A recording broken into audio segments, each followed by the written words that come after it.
Hello everybody, my name is Martin. This is my take on this.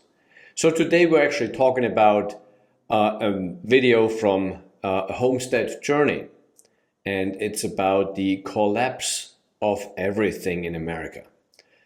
And I think the background picture actually kind of says it all, when everything kind of goes down the shitter, right?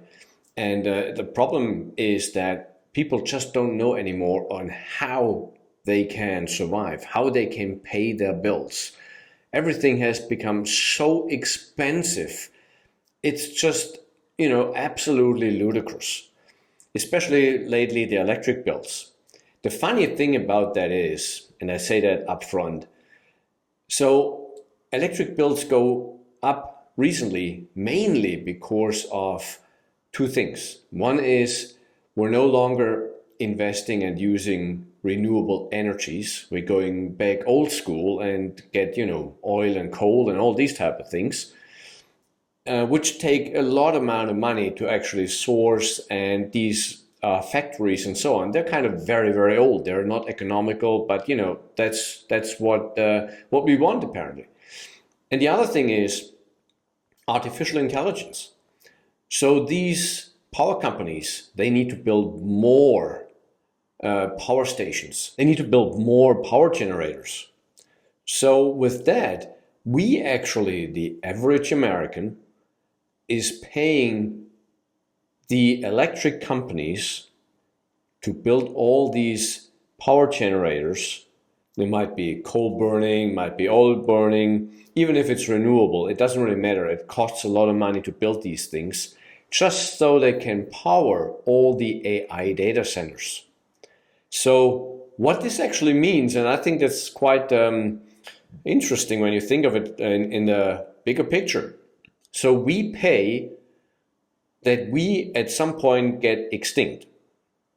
I will not say we get killed like Terminator wise, but extinct in a way that most of the jobs that are there currently today will be gone and will be done by AI. So I think about at least 70% or so of the American economy is more or less service-based, right? Meaning it's call centers, it's some sort of whatever service it might be, a lot of service-based businesses out there. And many of them will use AI in the future. A lot of tech jobs already have been killed because of AI. A lot of junior developers are no longer needed because AI can create a piece of code in a matter of minutes. And then you just need a senior developer to kind of, fix it up and make it a bit better. And what you used to have, let's say 3-4 junior developers, each one cost you 100,000 a year, can now be done by, if you will, one senior developer feeding the AI. And you have, in a matter of days, you have a more or less finished code, a finished product. So we are actually paying that we will get outsourced to AI. And to me, that's really just ludicrous. And so let's see what the Homestead Journey, what she has to say about the increased cost and bills that we have to pay, so that these companies at the end will kill our jobs. All right, let's dive into it. There is no doubt about it that the American economy is struggling right now, whether it's people not getting jobs, people losing their jobs, or people not even paying their bills. You're starting to see this more and more when you look around. So let me get this straight. Inflation is going to keep going up. Taxes are going to keep going up. Interest rates are going to keep going up. National debt's going to keep going up. Wages are probably going to be going down now with the implementation of AI. It's going to make easier mundane shit, much easier to do. So what's the end game here? So if you're not already rich, or you're not going to be rich very soon, what is really the end game here? Yeah, exactly. What is the end game? If we all kind of lose our jobs, how would the economy work? The American economy, and pretty much every economy, is based that we have jobs, right? But if we don't have jobs any longer, how can this all work? What is, as he says, what is the end game here? I don't think anybody knows. and there might be, some magic somewhere. But when you look at it right now, it kind of looks like we're just getting rid of ourselves and paying a shitload of money while doing that. Actually, like asking you, like, what is the end game? So I just got my camera bill. Mind you, I live in Missouri. Single household, so it's just me, my dog, my 2 cats. House isn't huge, not even, it's normal, right? 3-bed, 2-bath, nothing crazy, like a little under 1,700 square foot, like literally nothing crazy, right? My bill, $282.99. Carla Joe, vacation's over, girl. Vacation is over. Where are the brothers at? But honestly, when does it end? When does it stop? $830.27. Anybody want to guess what that is? You won't guess. So I'm just going to share it with you. That is my electric bill this month. Okay, full disclosure, that is less than last month. Our bill last month was $1,130.98. Holy moly, $1,100 for electric. Either they have a big house or they're just wasting it. I don't know, maybe they have the temperature set at like 45 degrees Fahrenheit or something like that. I don't know, but I don't know how you actually can spend $1,100 on electric. That is really outrageous. I'm pretty sure the price went up, but that much, they should actually check their house if there's something wrong with their house, to be honest. $1,100, that is like absolutely ludicrous. Let's see what else she has to say. I'm sorry, it's insane. That is my mortgage payment plus more. Okay, I don't know how anybody is expected to pay that. So, I mean, our house is big. It's not huge. It's not a mansion. It's about 2,500 square feet, 5 bedrooms, 3 baths. We had 5 children. Our bills with our children, all 5 living at home, were between $400 and $700. So, well, there's actually one big point to this, and it's a problem of pretty much every American home. You have central air conditioning, which is nice. I do love it. There's no question about it. However, she just said they had 5 children, so hence the 5 bedrooms. So what's happening now is they're now still cooling 4 of the bedrooms where nobody's in, pretty much. So the whole house is being cooled down, even though they're just using maybe 2 or 3 rooms. That's like the living room, the kitchen, and their own bedroom. That's pretty much all they kind of needed to cool down. But because of central air conditioning, the whole house is being cooled down. And with the higher energy cost, that's ending up in $1,100. So there should actually be, a more intelligent air conditioning system where you can turn off room by room or lower it down or whatever you can do for each room individually. That would make way more sense. But it is what it is. It has always been that way, so I don't think you can change it now. That's just how it is. But, it's just absolutely ludicrous. $1,100, that's unheard of, really. So we got our electric bill for the month of July, $650. For the month of June, it was $560. For the month of August, if it keeps raising, our electric company, CenterPoint Energy, they're pieces of, we will have given them $2,000 in 3 months just for our electric. And there's one other point, actually, that always kind of boggles me.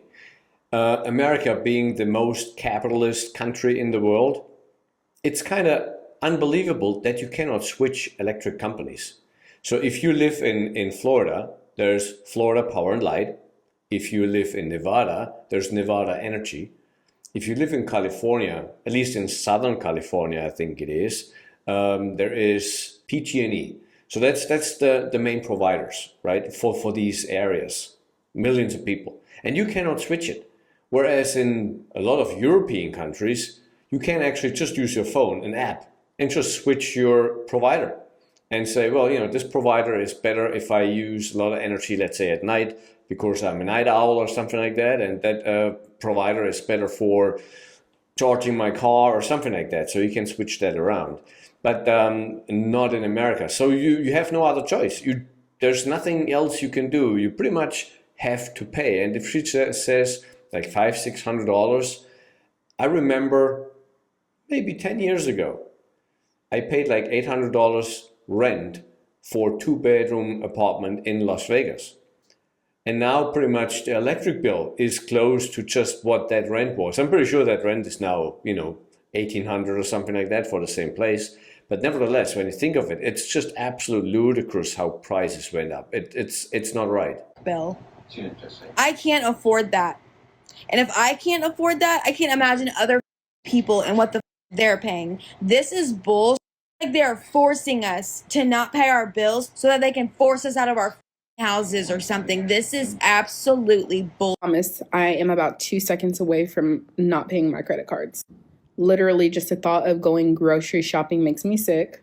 Like, how the hell is anyone even affording anything right now? My husband drives a 2017 GMC Sierra, and it's $240 to renew his insurance, and we still had to pay $190. That's exactly what I just said. He drives a GMC Sierra. That's a big-ass truck. It's a nice truck, don't get me wrong. It's a nice car, nothing wrong with it. But the thing is, do you really need a car that size? Do you really need a truck? It just doesn't make really a lot of sense. So why not have a regular car that is not as expensive in general to maintain, to have the insurance for the gas, all these things. But that's kind of the problem we are kind of in. And it used to be cheap, everything. So it was kind of, yeah, why not? But it's not cheap anymore. So now we actually feel the pain of mostly our own mistakes. So yeah, that's kind of, maybe get a smaller car. $5 on top of that for the last month's insurance. Let's not get started on electric and how much it's going up. I just got So also when she said last month insurance, so it looks like they're already just paying month by month the car insurance. You should never do that. Absolutely not. I think the longest is 6 months that you can do. There might be a year option. I'm actually not sure right now. But you should always pay at least the whole 6 months. Because it's definitely, I would say, at least like 20+% cheaper than if you pay it month by month. And that's the thing. If you cannot afford it to pay 6 months in full, you have the wrong car. It's as simple as that. That might sound like I'm an idiot or an asshole, but to be honest, it's really like that. You have to wake up and think about, yeah, that doesn't make sense. I cannot afford that. So I need to have a smaller car. That is the important part. Most people don't see that. They blame everything else but their own mistakes. Noticing that our water bill was going up, and my electric company keeps on playing games with us. So with that being said, I'm literally 2 seconds away from not paying my credit cards no more. Because at this point, I got my house. I'm not financing a car. I can't refinance this house because my credit's so freaking shot that it doesn't matter. So I'm really about to say F them credit cards and not pay them. Am I the only one? You know how I know? You might not be the only one, but at some point they might get at your house. So if you don't pay that credit card bill and they know you have a house, they go after your house. So I'm not sure if not paying the credit card bill makes a lot of sense. You might just be starting to be more resourceful. I think that's the key to this whole mess. America is struggling. It's been about 14 days since I had one single job. I went a whole year working at least 1 or 2 jobs per day. And now, 14 days, nothing's changed. Everything's good. I got good reviews. Everything's, I'm a handyman, so do yard work, electrical, all sorts of stuff. 14 days, I have not had one single job. Nothing's changed. Everything's good. I'm getting clicks. I'm getting, everything's good. That tells me that Americans are going super broke. They're trying to do things themselves, which is fine, but 14 days, not one single job. The struggle is about to get real, y'all. I am afraid. I'm not even gonna lie. I am afraid of not being able to pay my rent. The electric is going up in the state I live in. Gas, car insurance, medical insurance doubled. I am responsible for providing a roof over my grandkids' head. I don't know how I even got in this situation. How did I even get here? My landlord told me straight up, I'm raising your rent every single year. It's going to get to the point that I can't even pay it because I'm having a hard time paying it now.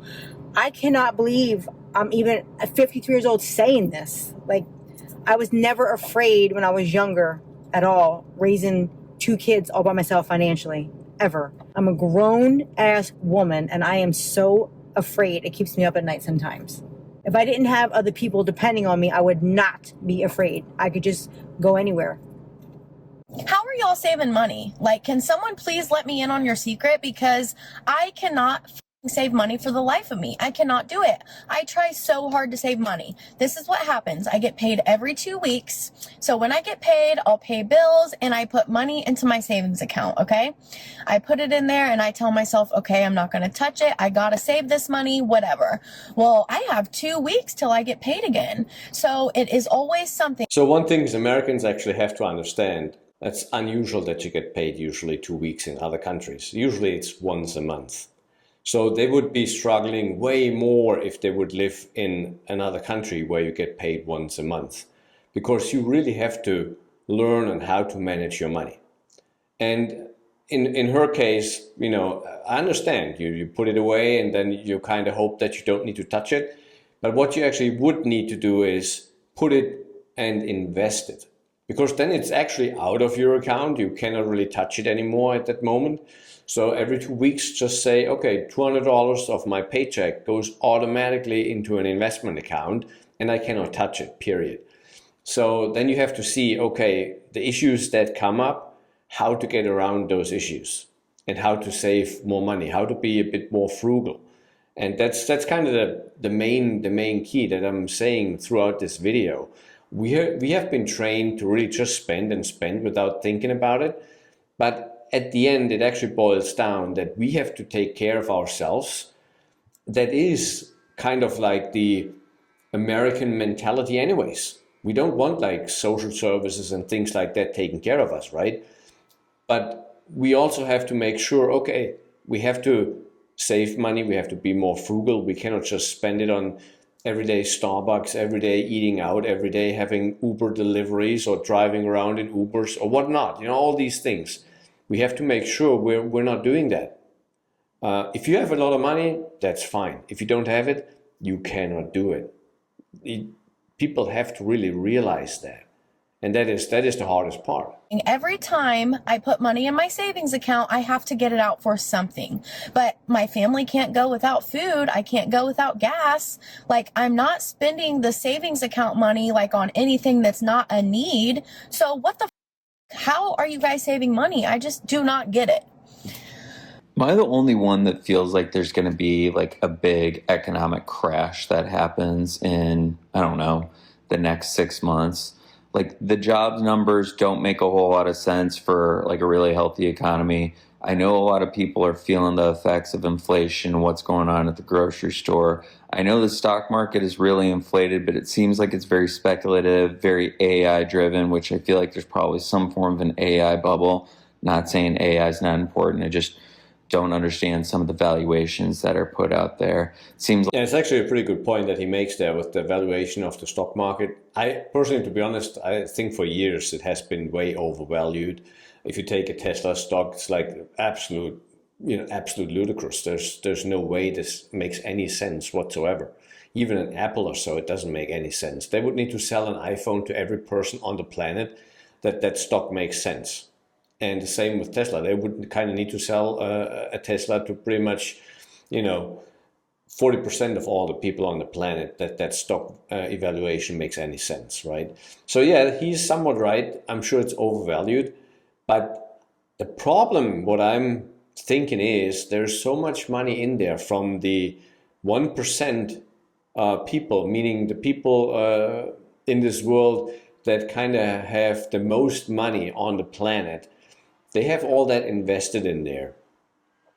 and they're making sure the thing will not crash. Yeah, there might be some correction, it might go down 10-15%, but other than that, it will kind of rebound again overall. So it'll somehow it'll work out. And to me, it makes no sense. I'm saying that. I know I'm sure I'm right that it doesn't make any sense. Everybody kind of knows that, but that's just how it is. And yeah, so all these valuations of these companies make absolutely no sense. So just if you think of it, who the hell needs a Facebook, for example, right? Meta. And it's, a couple of $1 trillion company. If you would turn it off tomorrow, just switch it off, we still would be fine. We would not miss a thing. There's nothing why we need it. The only company out there that we would say, yeah, that's kind of needed would be Google, to be honest. Because, most people use Gmail and most people Google for stuff, right? So this is kind of needed. But everything else, yeah, no, not really. So, but yeah, their valuation is just way too high. And we will see if it ever will break down or not. Like a lot of stocks are inflated because of buybacks and stuff like that. And fundamentally, I just don't feel like people are actually doing very well. And when the American consumer isn't doing well, there typically leads to a crash. I have a question for everybody who lives in the city, lives in a house, pays mortgage, works, does all the normal things. I've been out of the system for about 7 years now. Do you have a game plan for when the systems all collapse? Things are collapsing as we speak right now. Do you have a game plan? And what is that? Because for the past 16 years, I've been trying to create village, community, resources for collaboration and a new way of thinking, being, living. But people aren't really on board with that. So do people have another plan? What is your plan? There's no plan. When it comes to America, unfortunately, there's no plan when it comes to that. It's just community has become more or less non-existent. And the main reason are our suburbs. We all live in our single family houses. There is no, what they say, third places around. I will have a video out about that soon. And there's nothing you can really go to or walk to, that's the thing. And it's seen as kind of low income if you walk around. So people don't want to do that just because other people might think, oh, they cannot afford a car or something like that. So if you look at European cities, you can just pretty much walk everywhere. You have all these third places. People are out in droves, thousands and thousands of them. So you have a community. That's kind of what you want to try to build. That's not working in America anymore. You had that 50 years ago, maybe still 30 years ago, but today, no, it's not. Everybody lives in fear to get out. It's so dangerous and things like that. So no, there's no game plan. People just sitting at home watching horrible news and watching TikTok and YouTube videos, obviously, and Netflix and Prime and all these things. But they have actually no idea on what would be the end game for our being, if you will. It's not existent. People just going to ignore the fact that systems are collapsing and continue going to work every day? What I want to tell everyone is don't put your head in the sand. Use this time wisely to prepare for what's coming down the pipeline, because you don't know how bad it's going to get, and you don't know how bad it can affect your family, what the impacts are going to be. So I will link her video down below so you can watch the original video. And yes, she makes some good points at the end. That's what I said during the video. The main thing is we live on convenience, right? That's what America is. Convenience. Everything is convenient. We no longer know on how to build stuff or how to take care of things. We just don't know that. We get somebody who's mowing the lawn. We get somebody who is painting a wall. We get somebody who is bringing the food, everything. We just don't really do those things ourselves anymore. And that's, I think, actually a very, very big problem. And it will haunt us. It will definitely haunt us, because we no longer are capable of these things. Like this older lady said in the second of the last of her videos, I think it was, when you read it, it said we're too soft now. And that is true. We are too soft. We can no longer do these things where we get our hands dirty. If you think of it, what she just said at the end, to live off the grid, I always say, just buy a piece of land and build a house, and build it yourself. Building a house is not that hard. Believe me, it is not. It might sound like, oh, holy moly, but no, it's not. It's really not. And so that's how you can save a ton of money. And if you build it yourself, the real estate tax will be very low. So you could theoretically live on a piece of land, having your own house there that you built yourself.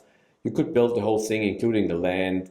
Maybe, you know, if it's a small house and the piece of land in the middle of nowhere, you could do the thing for at least like 40,000, something like that.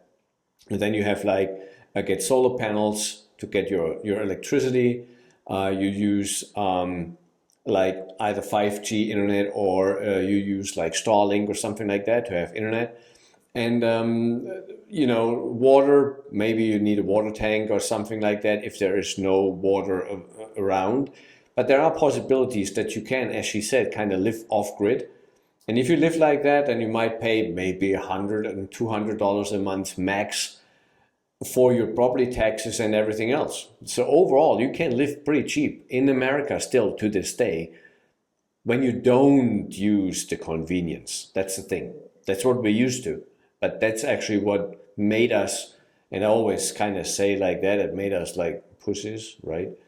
And we shouldn't do that. All right, so that's it for this video.